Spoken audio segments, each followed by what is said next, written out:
university, well, I'd studied, I'd gone to university, I'd got a job and I'd followed a career path. Conventionally, I felt pretty successful, but underneath, I kind of felt really restless. I kind of felt really restless, and I was really unsure about, did I want to sit in an office for another 30 years? And, there's a big wide world out there, maybe I should go and see it. There were a ton of people really that kind of inspired me. If we go back to the 1950s, there was an English cyclist called Ian Hibble, and the Rough Stuff Fellowship back in the 1950s, they'd go off to these remote corners of the world, and they'd travel by bike and do these amazing journeys, and that was really inspiring for me and quite a number of other people. In between the 1950s and now, then bikes and gears kind of moved on quite a long way. And there's a lot of people that are kind of really moving this thing forward. There's people like Cass Gilbert, Joe Cruz, and a guy called Logan Watts. They're all kind of travelling by bike in an extremely kind of lightweight way, and that really kind of resonated with me.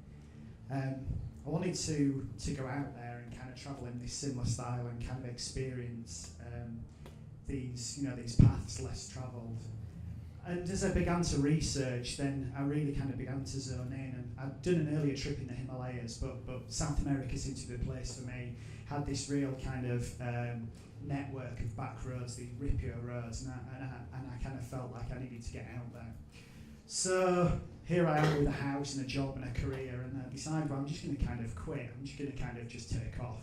It was kind of pretty irrational and kind of pretty irresponsible, really, but I just felt like that was something that I needed to do. I needed to learn a bit more about myself and who I was and kind of where I fitted into the world. So I booked my flights and turned up in South America. I'd spent 14 months cycling from the southernmost tip from Ushuaia all the way up to Colombia. I'd ride through Argentina, through Chile, through Bolivia, through Peru, Ecuador, and then finally to Colombia. As the crow flies, it's probably about 10,000 kilometres, but my journey was really direct. As I said in the intro, I looked to follow the Andes as closely as possible and look for these back roads, these kind of places where there wasn't a lot of traffic and there was a lot of life. You began to see the real kind of inside of the country rather than something that just buzzed past, in a car. So on the 1st of February, that's interesting. Why can't I go forward?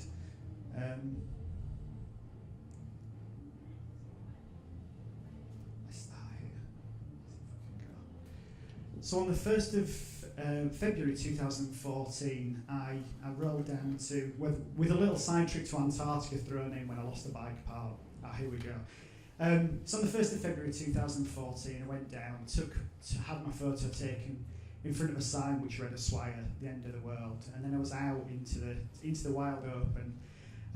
It's something that you can't really comprehend. It should be an excitement at the start of the trip, but instead the trip becomes about this kind of loneliness and solitude. You're out there at the end of the world. You can't really speak a lot of the language, and you begin to feel this kind of isolation. You're sleeping in these kind of drainage culverts. The kilometre markers mark your way. That's any kind of point of progress. And one evening I sat in this bus shelter. This bus shelter, I looked down at my map, and the wind was howling around me in this bus shelter, and I looked down at my map. There was maybe 30 kilometres to get to the next town. But that 30 kilometres in this headwind was probably 5 or 6 hours, and I decided to sleep in this bus shelter that night. And I really felt kind of quite helpless and vulnerable with this wind around me. I was out in the middle of nowhere, but there I was. And I began to think about it. I looked up at the sky, these stunning lenticular wind-shaped clouds that you get in the sky down in Patagonia, and I thought, I just have to kind of continue. I'm tired, I'm lonely, but I'm just going to kind of keep moving forward.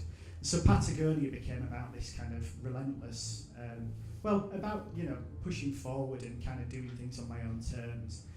And you've got these really pristine wildernesses down there, these big skies, and you go past massive glaciers like Perito Moreno, and then down to the jutting granite spires of Torres del Paine and Mount Fitzroy. You get then to the Carretera Australis, this 1,000-kilometre dirt road that connects the back roads in Chile. General Pinochet built it in the 1970s. It took about 25 years to actually finish, and these communities were cut off to the outside world, to civilization. They were just fishermen, they were fishing villages. And then suddenly these roads came in. And it's kind of 5-star kind of wild camping, really. Lots of cyclists come down here and really enjoy it. And this was really a kind of cornerstone of the trip. It's kind of what I was really kind of beginning to search out and look for. And as we go through, you've seen some of the photos there with the kind of autumn colours changing, the yellows and the oranges. And then we kind of keep moving forward. The days begin to get chillier. We begin to get into the Andean winter. The days take on a really chilly feel, and by night they get piercingly cold. From Mendoza northwards, we planned to go into the high Andes, but actually early snowfall had already blocked quite a lot of the high passes.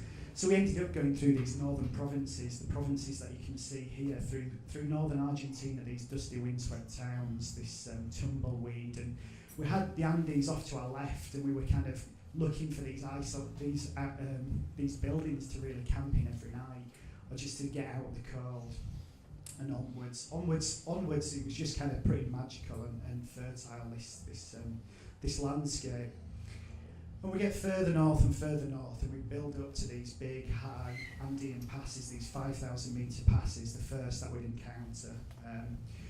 Abradillo and Paso Seco were the first real passes, and they were a real kind of taster of where we were going, what we were kind of really looking for. We had some lazy days, we'd have our lunches and chill out in the grass as we were going.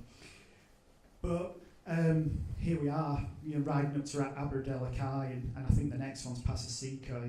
This is kind of magical stuff, and the stuff that we really came to ride. This was my friend Cass Gilbert that I was riding with for a while. And on the morning of my 35th birthday, I woke up overlooking the Atacama Desert, this early morning light, and kind of reflected back on the start of this trip and where I'd come from. Not only geographically but mentally as well. I was tied to an office, and then suddenly I found this real kind of connection with the journey that I was undertaking and the things that I was seeing on a daily basis. And it was about really capturing what I was seeing and trying to share it with people as much as anything. Bolivia was one of the main places that really kind of drew me to South America. It's a place of otherworldly landscapes. And we'd ride on the Lagunas route, this classic route through these multicoloured lakes. There were jeeps whizzing by and blasting sand up, but these landscapes were incredible. They were like stuff you could kind of dream, these Mad Maxian kind of style landscapes. Behind us there were these 6,000-metre mineral-stained volcanoes, and it was really the stuff of dreams. We'd go onwards onto the Salar de Uyuni and Coy Pass, the world's largest salt flats. And we'd ride for days at a time. We'd just ride with our eyes closed, and we'd laugh as each other were just riding around in circles, not knowing really where we were going, but there was no traffic. And then we'd carry these rocks with us. We'd carry these rocks so that we could camp out on the salars, knock the tent pegs into this thick kind of salty crust. We'd cook our dinner by night, and then in the evening we'd kind of sit back and watch the night sky. There'd be these electrical storms which would flicker at the edge of the salars, and you'd see the satellites orbiting overhead. And there was a real sense of it was under our skin, and there was this war cry that you would hear about Bolivia, and we'd pump our fist to the sky. So onwards we'd ride from Lake Titicaca and then follow these rail tracks. We'd follow these rail tracks in our fat bikes, we'd cross these bridges, and then we'd take these little single track routes that we could find and then cut up into the mountains. Just south of Cuzco, there's a mountain range called the Cordillera Sangata. And it's known to farmers and local people. There's been some trekkers that have been across, but to our knowledge we were some of the first to ride across it on mountain bikes, and certainly to the people that we've spoken to. And this was, probably one of the most memorable places that I'd been. We pushed and carried our bikes up to this 5,000-metre pass, and then this big Andean mountain scenery, mountain after mountain, would be revealed to us these stunning blue lakes, and just off to our right there was this huge glacier. And this part of the trip was really about digging into the Andes, digging deeper and deeper. And this is the hiker bike up to the Cordillera Singata, really super steep. But there's this sense of digging deeper and deeper into the Andes and really kind of exploring these high mountain roads, these high mountain roads, but also these remote mining tracks that litter these mountains.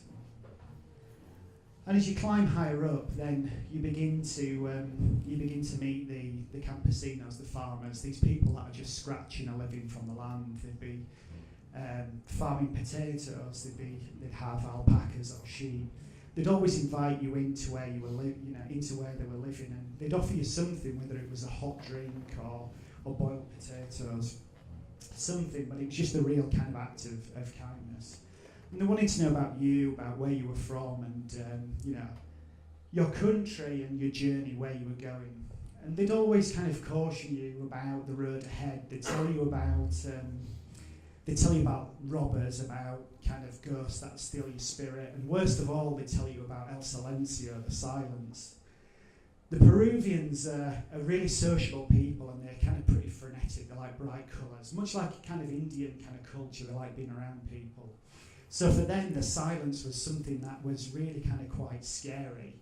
But in fact, for me, it was the very thing that I was really searching for. It was about this kind of peace and solitude in the mountains. The Aymara and the Quechua, the indigenous tribes in the mountain, they talk about Pachamama, Mother Earth, this goddess, this deity. And as you saw this mountain after mountain, these stunning panoramas and mountain vistas, you really began to feel a kind of connection with Mother Nature. And so from the high mountains from the Andes, I dropped down about 4,000 metres back down to the Amazon region. And, from the cool mountain air, you got this sudden humidity, 40 degrees during the day, really hot, like Mark said. And the days took on this kind of different feel. Suddenly you were riding in the morning, resting in the afternoon, and riding late into the night. You'd see coconuts, at the side of the road. You'd be able to grab bananas off trees, mangoes, anything you wanted, really. I'd ride on and on and on through these dirt roads, taking these little river crossings, taking boats from one side of the river to the next. And onwards to Ecuador, to the bamboo pole, which is the Ecuadorian border. I'd loved Peru so much, these roads like this, that I'd actually overstayed my visa by about almost 2 months. So I had a fine to deal with and a big red stamp when I went through the border. The Ecuadorian border official flashed me a smile, and he kind of had a bit of a chuckle about it. So I've got a little souvenir from that one. So through southern Ecuador, you go through this really dense jungle, these kind of helter-skelter roads as you go through, and they could seesaw across the southern Ecuadorian hills, really. And you're climbing maybe 3,500 metres every day, just climbing these steep roads. But it's worth it. It's all made worthwhile, because suddenly you get to these beautiful colonial cities like Cuenca. They're dripping this colonial architecture left over from the Spanish.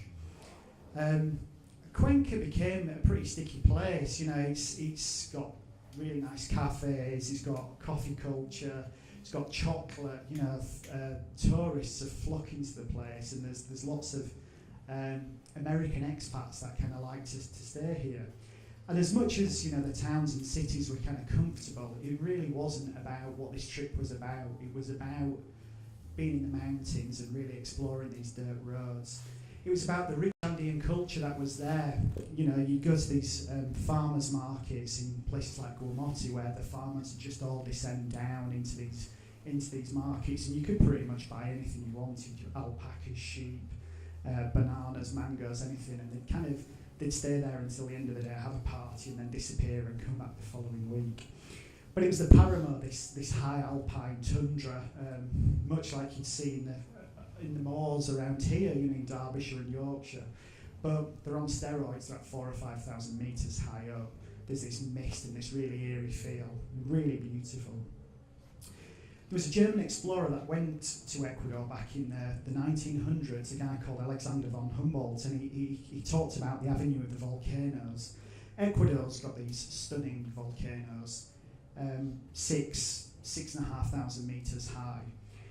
And I managed to weave a kind of trail around these volcanoes, around the bases of them, around Cotopaxi, Chimborazo, Quilatoya, and in the north, Cayambe. And this was a really kind of amazing experience. You'd kind of crane your neck up, this is Quilatoya here, and you'd crane your neck up at these snow-capped volcanoes, looking around them and then kind of charting this course. And so on to Colombia, the final country in my journey. It's an often kind of much maligned really country. A lot of people at the beginning of the trip were telling me how dangerous it was. They talked about the drugs trade, about Pablo Escobar, about the FARC. You know, this quite horrific modern history. But actually, the people couldn't be more welcoming and accommodating. And, you know, it's one of the few countries I've been to where they actually thanked me for being there. You know, I'd stop for lunch and I couldn't pay for my lunch. They'd call me back and offer me fruit and water, and they'd stop me by the side of the road. It got a bit hilarious at one point. I had all these bottles of water and I couldn't kind of take them anymore. And these last few days as Bogota kind of draws near, then it's a kind of kaleidoscope of thoughts and feelings.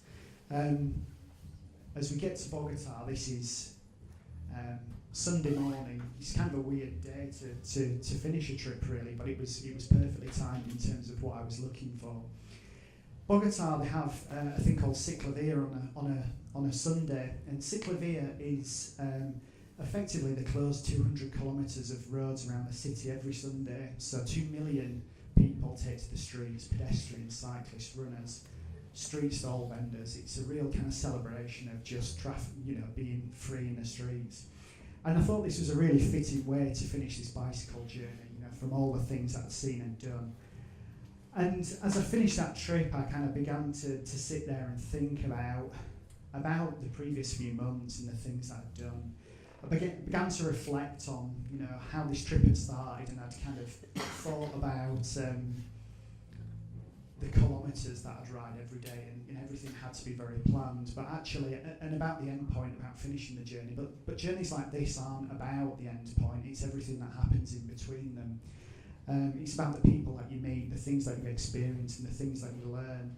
You know, this trip had, for me, many twists and turns and mountain passes as well. You know, it really kind of challenged my ideas, my preconceptions, and my thoughts about a lot of things. And I guess really, you know, what the most wonderful thing about it was that these dirt roads were the thread that sewed all these things together. And, you know, that was it. You know, that was almost, you know, 18 months of my life, yeah.